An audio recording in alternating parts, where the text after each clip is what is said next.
Welcome back, my phantoms. PhantoMask here. I have a good collection of horror stories just for you. If you like this kind of content, subscribe and turn notification on. Don't forget to turn CC on to read along with the stories.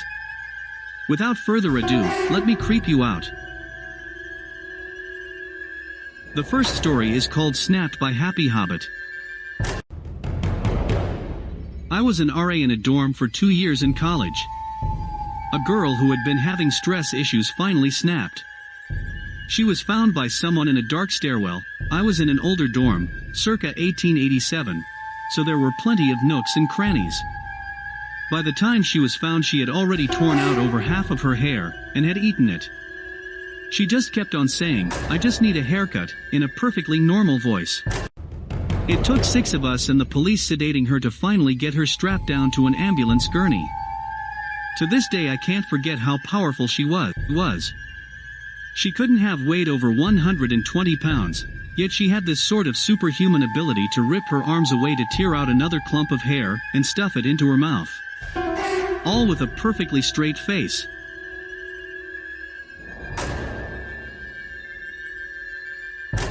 The second story is called The Ringing of Bells by Winglamo.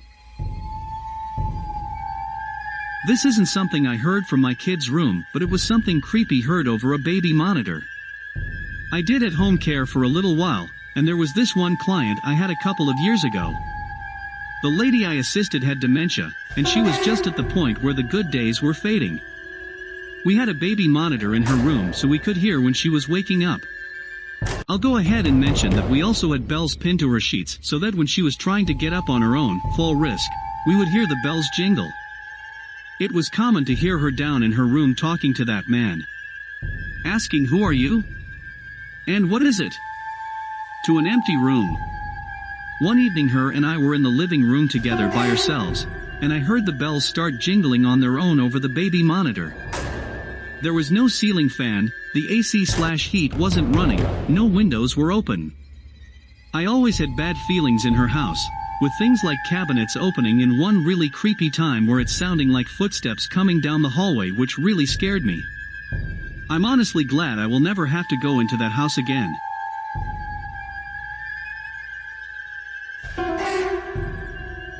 The third story is called The Man with the White Gloves by Jiffy Juggler.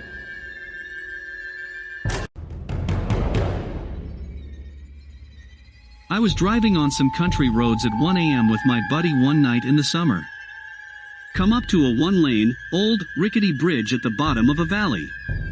The bridge is also next to an old bar that now sits abandoned, and is frequently vandalized, so it's already sketchy. Pull onto the bridge and there is a car waiting on the other side. At first, we thought nothing of it. If a car is on the bridge you have to sit there and wait your turn to cross. But here's where it gets spooky. My friend and I get closer and closer to the car, but something is wrong. We see a white glove waving at us about halfway to the other side. As we are almost across the bridge we see that the person waving his white glove has an expressionless mask on. Needless to say, we freak out as we have to slowly weave around the car and stare face to face with the person still waving. Drive off, scared, but have to take the same road back. We get to the bottom of the hill, the car is still there, but there is no one inside. We kinda look around for a second before we get out of there, and we haven't been back since.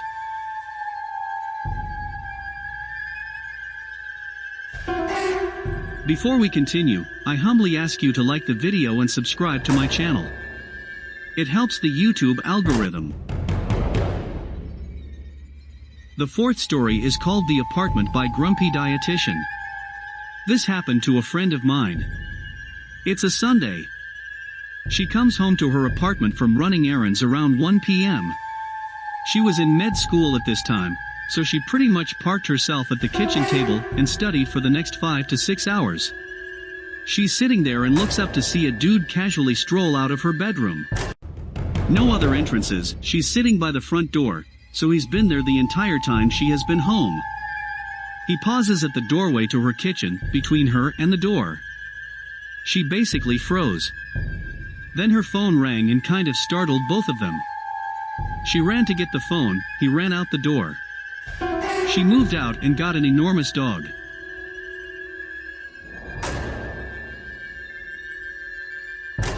The fifth story is called The Toilet by Joffrey Swirled.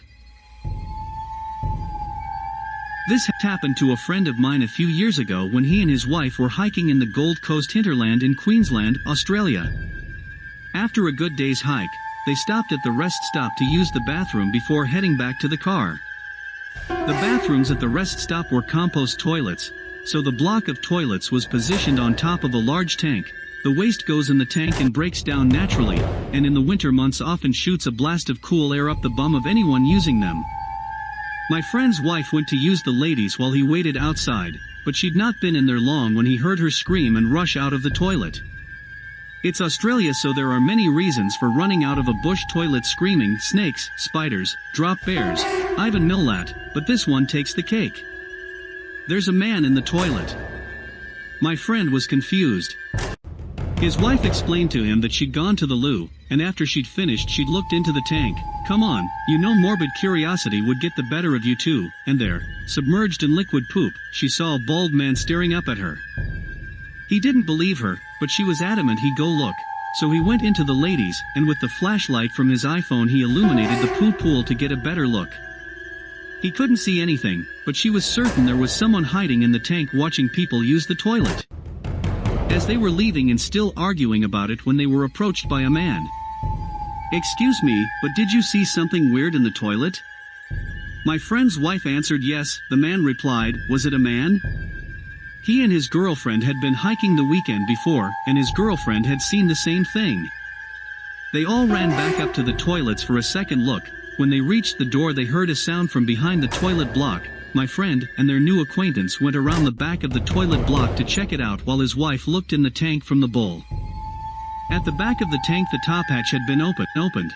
The bolt and chain had been removed, and a telltale brown smudge seemed to suggest someone had slid down the back of the tank and taken off into the bush.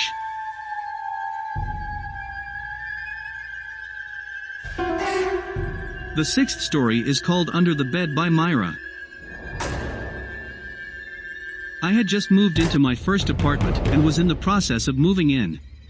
The door that led into my apartment locks itself automatically when closed.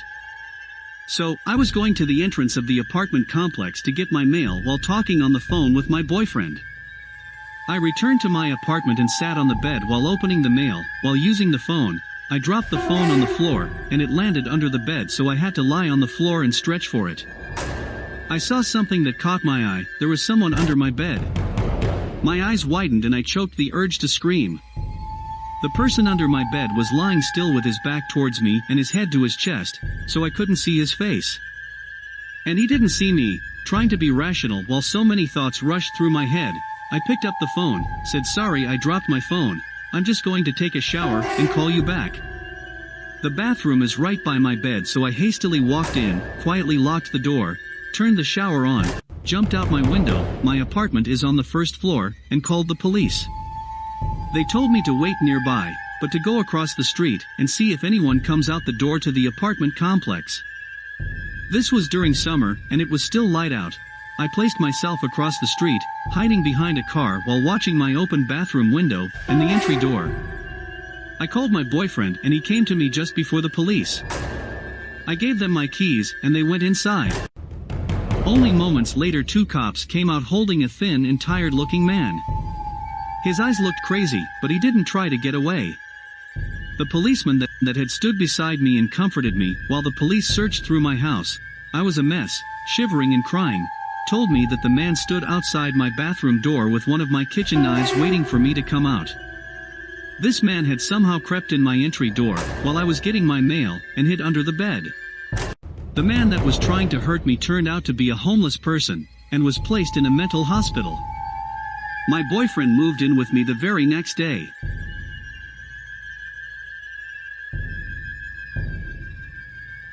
The 7th story is called The Last Ride. If you've ever been to Portland, or you know that our public transportation system is pretty nice, and the MAX system has a tram that runs between the airport and the city center until fairly late at night. I was coming home from seeing my family at Christmas, and my flight came in very late, so I was lucky enough to catch the last Max home. Because it was so late, it was just me, and a guy who looked homeless sitting a few seats ahead of me. He was sleeping with his head against the window. I paid little attention to him, but noticed his head lolling around and wondered if he was wasted. Anyway, we get to the city center, and there are cops waiting there because apparently the homeless guy sitting in front of me is being escorted off the tram. Airport security had tried to get him off before, and thought he was ignoring them and refusing to move. And that's when both the cops and I find out that the guy had been dead the whole time.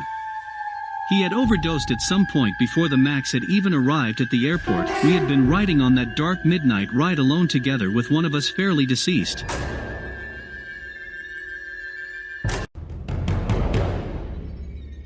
Thank you for listening, my phantoms.